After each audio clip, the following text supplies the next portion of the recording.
Good evening and welcome to a brand new episode of your weekly show, Bahrain Now, where we bring you the country's latest topics, talks, and talents. I'm your host, Bara Abdallah, and this is Bahrain Now.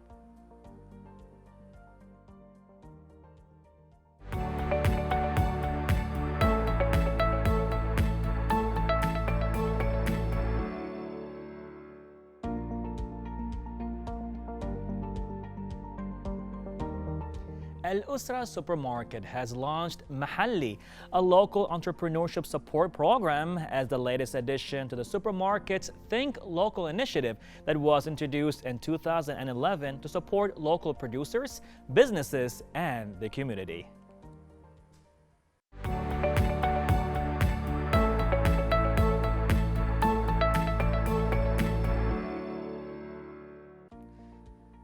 To talk more about this, we are joined via Skype by the General Manager of Al Usra, Jafar Al Asfour. Hello, Mr. Jafar.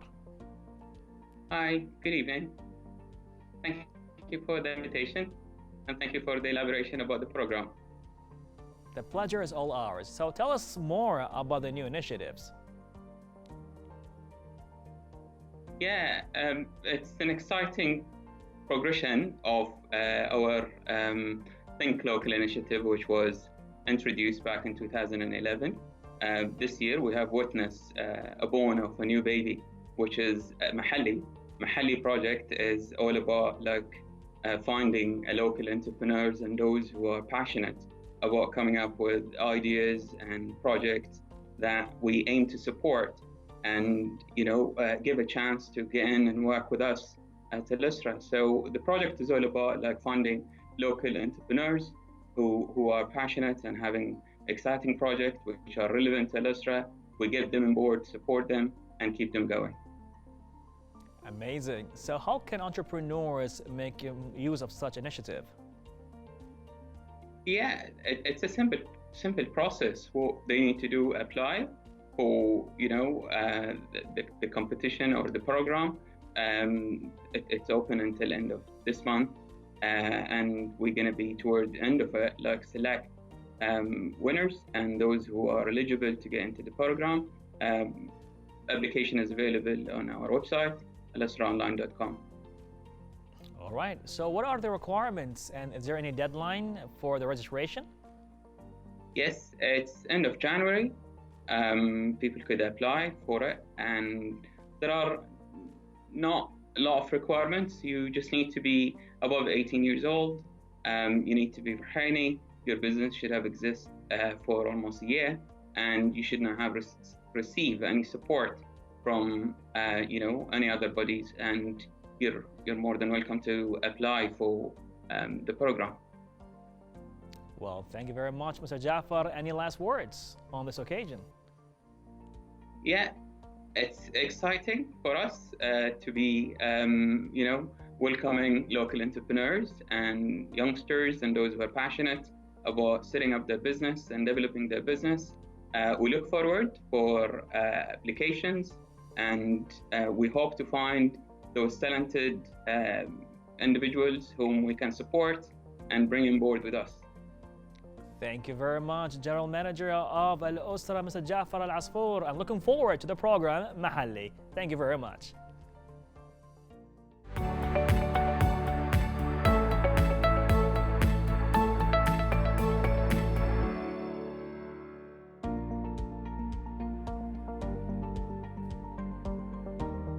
So few people go to art exhibitions, but the power of street art is that it goes to people's daily life to be seen.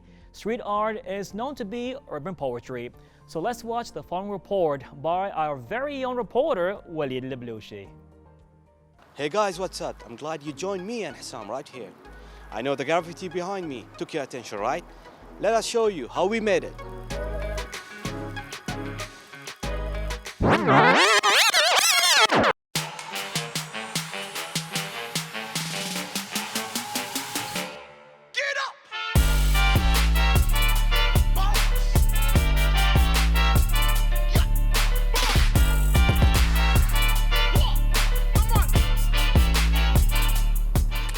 Walid, Yeah. show me what you got.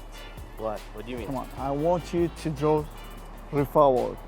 Can you do What? this? Yes. I'm gonna screw it up. No, you can do it. Are you sure? Yeah. I'm pretty sure. You gonna fix it for me? Come on. Let's do it, man. Come on, do it. You will start from here. All right. Let's go. Yes.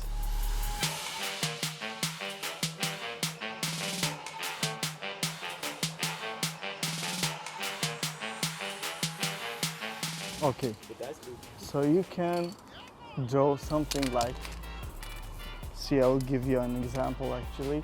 You can maybe do this.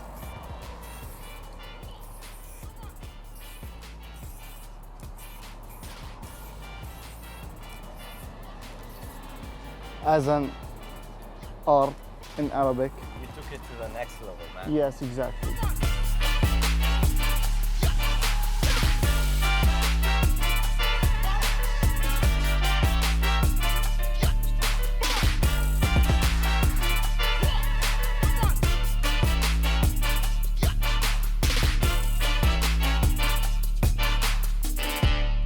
So let's try another things.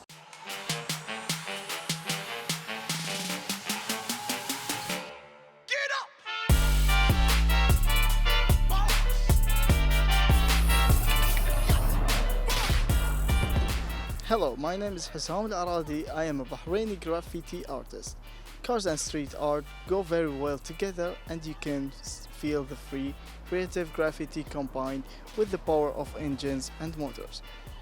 Rafa' Gate is a gate to anyone who want to get their car fixed or upgraded, and we just wanted to add that pop of colors and fun elements.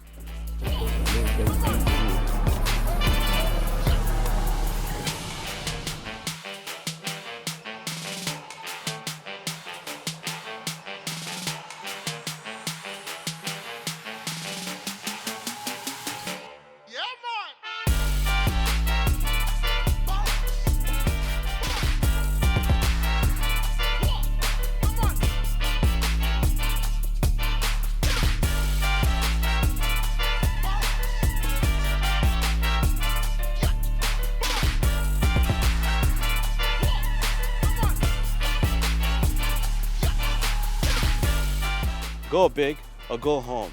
That's exactly what we did with this regular auto part shop and shifted to the next level with a little bit of spray paints and loads of creativity with one and only Hussam Al-Aradi. And I'm Walid Al-Blushi, reporting for Bahrain International TV.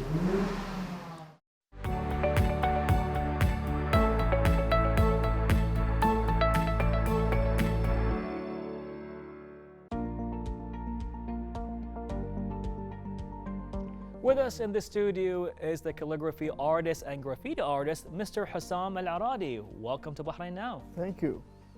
How's everything? Great, great. I mean, I love your art. I mean, I'm a Nice. big fan of graffiti art, to be honest. You know, I just Appreciate it. how it shapes the neighborhood. You know, you walk by, you drive by, and you see it at different walls and different graffiti arts. It just brings more color to life. Yes. So tell us more about street art or the urban poetry. We can call it graffiti art. Graffiti art, yes. Graffiti art, it's more in Spain, America, US, everywhere you can see it. But here in Bahrain, it has been like a new thing since 2002, and it's getting bigger actually because too many people are now into this. Right. It's actually to make the country in a beautiful way. you know? Right. Yes. Beautiful. So what made you choose graffiti art or street art? Like, you know, you didn't go for painting, you didn't go for drawing, you chose graffiti art. What made that an attractive trade for you? Kindly, some of people they prefer many kind of arts, but for me it's something inspires at this moment.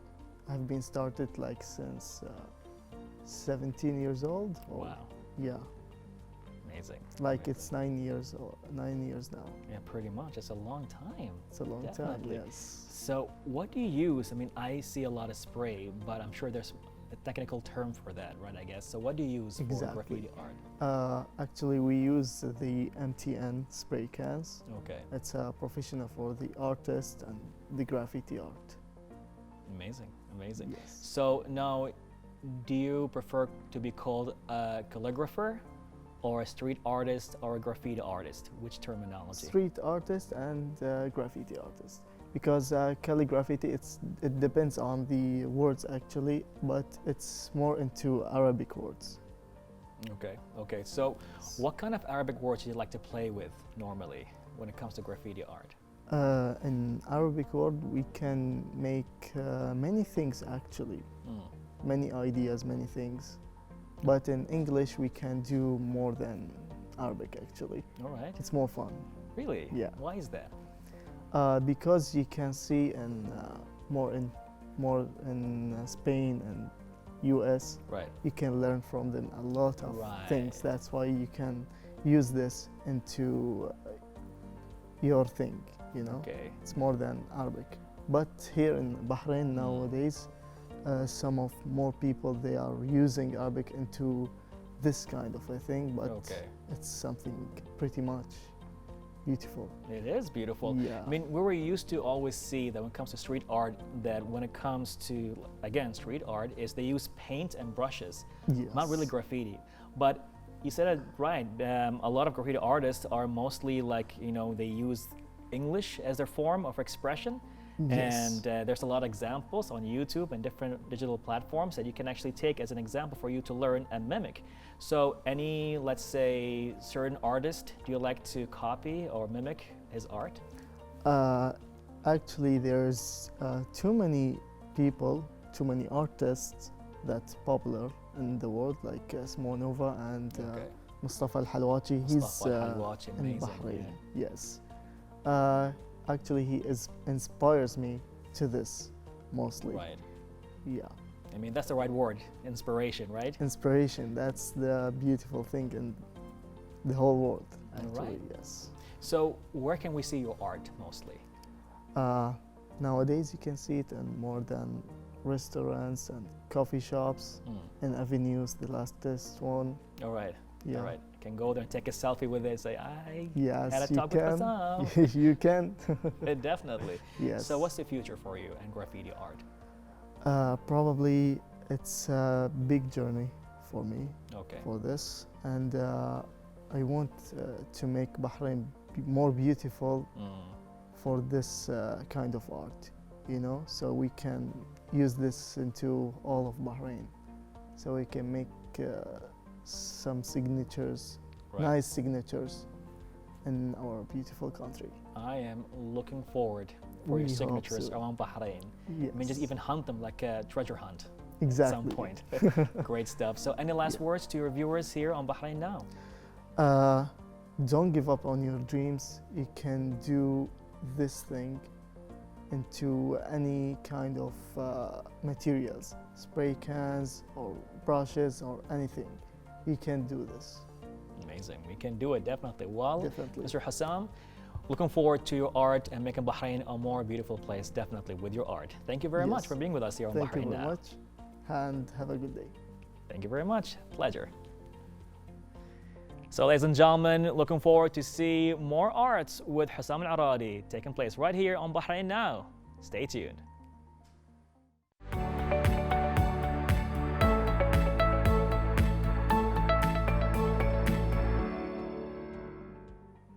The Kingdom of Bahrain is exerting tremendous efforts to deal with the repercussions of the COVID-19 pandemic and to raise awareness among the public and how to minimize its spread.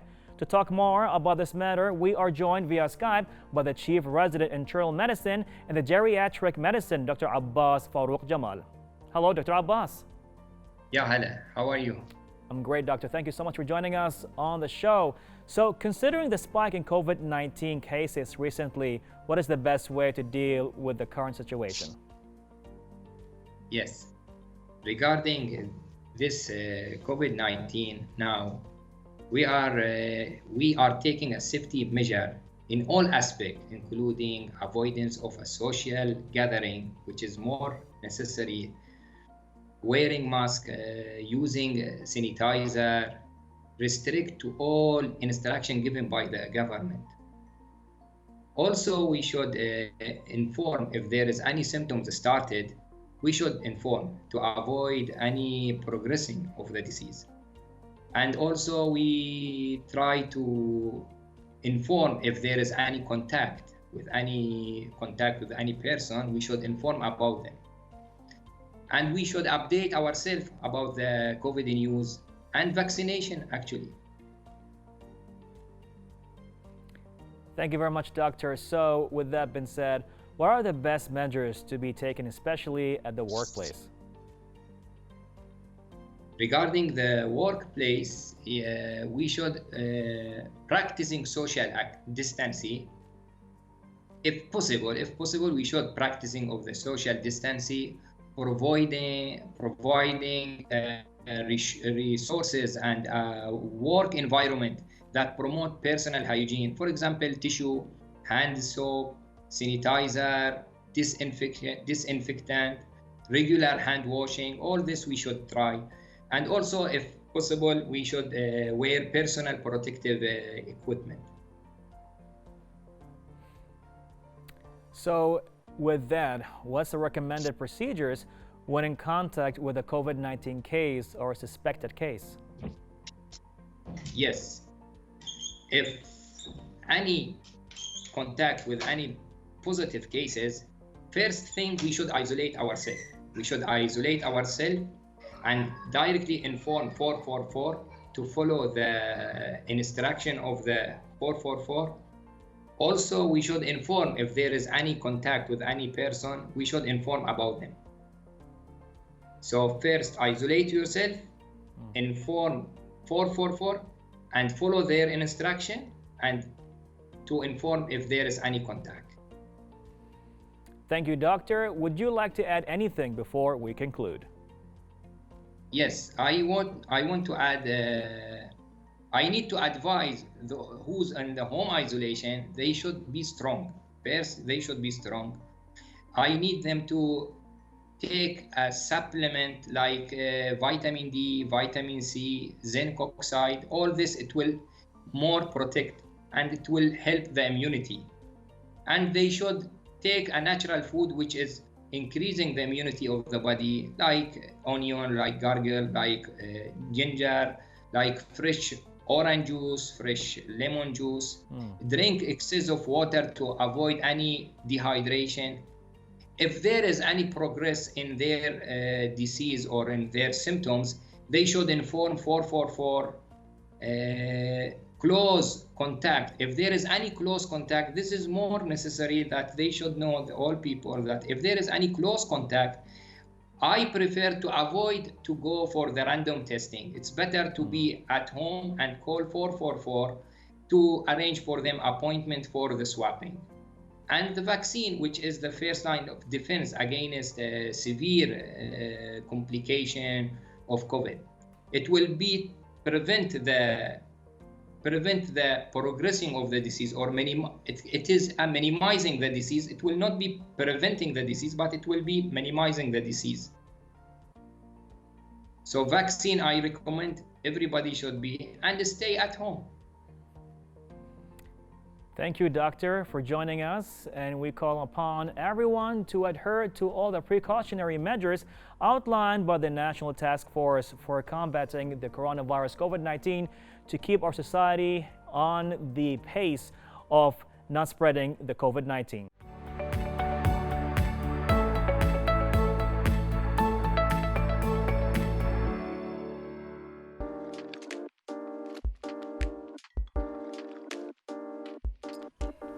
Ladies and gentlemen, welcome to another segment of Fresh Off the Desk, where we explore the local towns of Bahrain.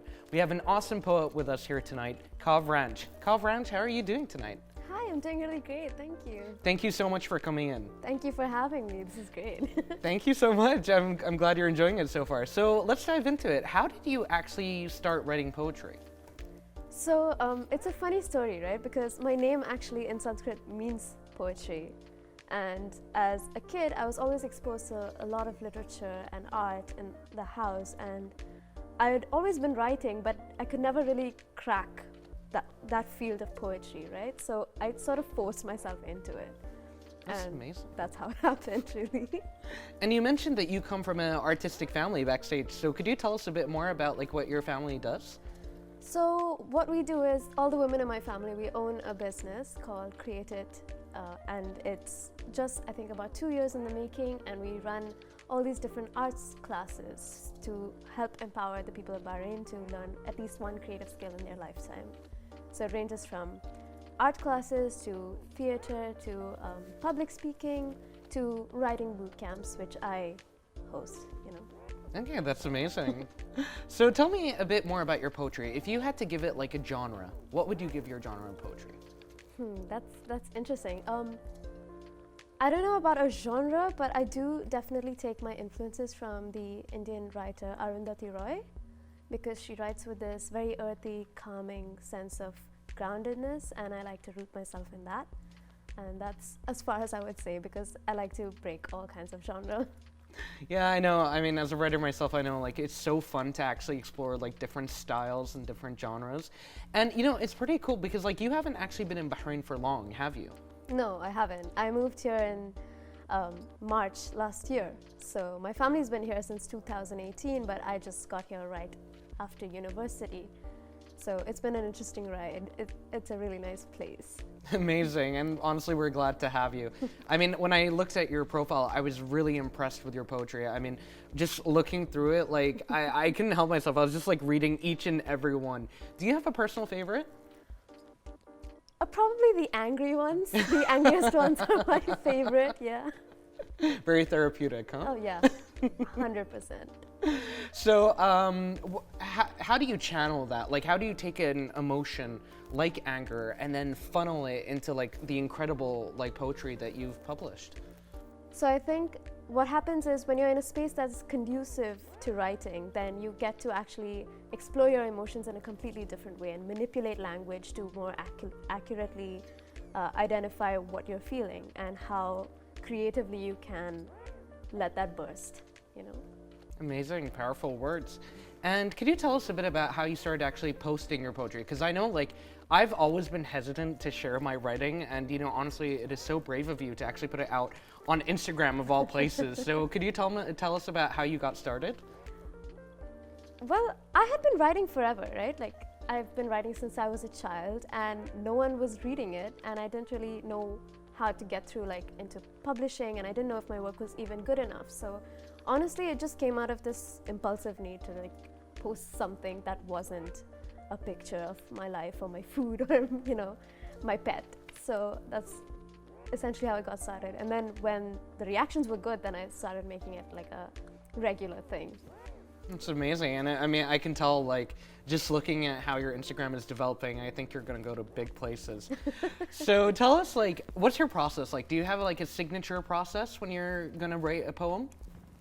I like to let my mind play a lot. I feel like, and this is something that I talk about in my workshops as well, I feel like good art comes out of a perfect balance between discipline and complete creativity, right? And creativity is just your brain playing. That is your the natural state of your mind. So I just sort of take a look at what is running through my mind, what thoughts I'm having, and then pen them down, string them out, and see what works, what doesn't. And if I'm lucky, then I get a poem out of it. Yeah, I know the feeling. It's like playing badminton with yourself in your mind with ideas. So you mentioned your influences earlier. Do you have a favorite poem, and why is it your favorite poem?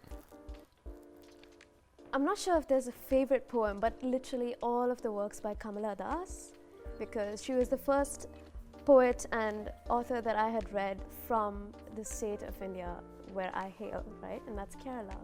And I just really connected with the idea of having the landscapes I'm so used to being on paper and being celebrated. So she holds a really close place in my heart. So, I mean, that's really amazing to hear because, like, you've connected with this artist, like, through your shared heritage and, like, the same area and through the same medium as well, which is poetry. So, what has been your favorite instance of feedback to your poetry? I think once someone told me that it helped them through a really a time of mourning, and that's not something that I ever expected that my words could do. You know, I'm literally typing this out on an iPhone, like in my sleep sometimes, and I have no idea what I'm saying a lot of the time. And some of it connects to people, so that has been really, like, that's been the most rewarding part of it. Just connecting to other people, whether they're strangers or not. Honestly, that is incredible. Like, honestly, because as in poetry, like, it's raw emotion most of the time. And to hear that your poetry is like connecting with people that way, I mean, I'm not surprised. I mean, amazing, powerful stuff, but Thank you. it's really good to hear that. So what about you as a person, as a poet? Where do you see yourself in the future? Where do you see your poetry going? I'm not sure. I'm actually grappling with that question right now myself. So I have been looking at sort of branching out into fiction, into more long form narratives and blog posts and things like that. But I'm definitely going to put all of my other nighttime thoughts into a little book at some point. It's just in the making. We'll be on the lookout then for that. So let's end with a super important question. If somebody came to you and they wanted to be a writer, right? Yeah. What would you say to them? What advice would you give them? Take it seriously. If you want to be an accountant, you're going to go and get that degree and pass those exams. But for some reason, there is like a different approach to the creative arts, right? You have to wait for inspiration, wait for motivation, wait for something tragic to happen in your life, and that's not the case. Just work with the tools that you have and go deeper and deeper until you upskill, and that's the only way through it. Honestly, I'm so glad you said that because, yeah, I totally agree. I think there is that misconception, right, of like with creativity, it's like kind of you can just hang back or let it happen. But honestly, I mean, it's amazing that you've done the work, you have the dedication, and it shows in your work. Thank you. Thank you so much for joining us, Cav, and I know that we're looking forward to see more of your work. Thank you so much. Thank you. So ladies and gentlemen, that was Cav Ranch. Please keep an eye out for her. She is an up-and-coming star in the Bahraini poetry field, and we look forward to seeing more of her work. If you know anyone who you would like to nominate as an interviewee for a Fresh Off the Desk, please feel free to nominate them to our social media. Thank you once again, and I'll catch you next time.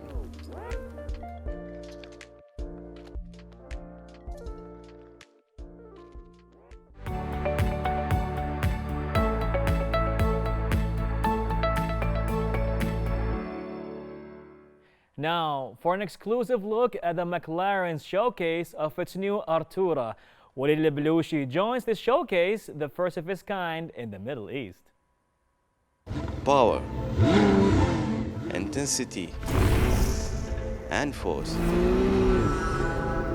Join me, Walid Al-Balushi, to witness the ultimate reveal of McLaren Artura.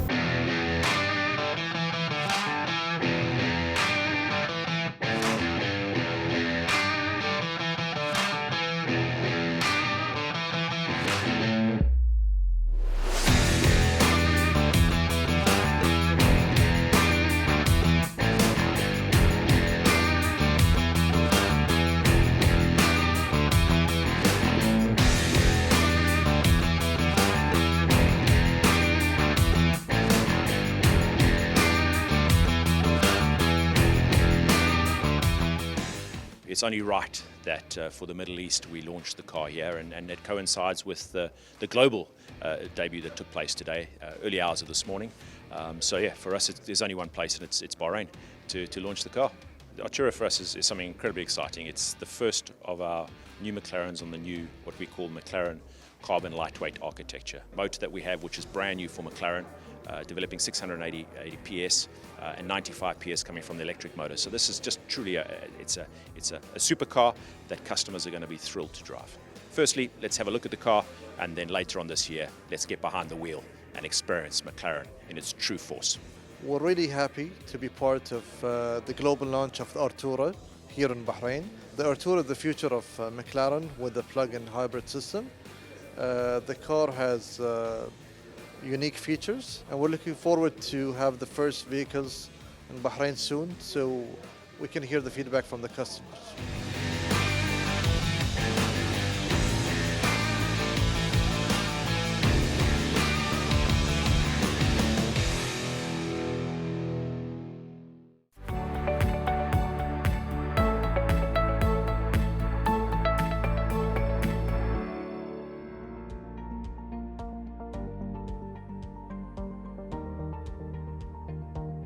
And that was it for tonight's episode, filled with passionate and talented guests. Don't forget to further contact us on our social media accounts shown below for any suggestions or inquiries. Till next time, goodbye and God bless.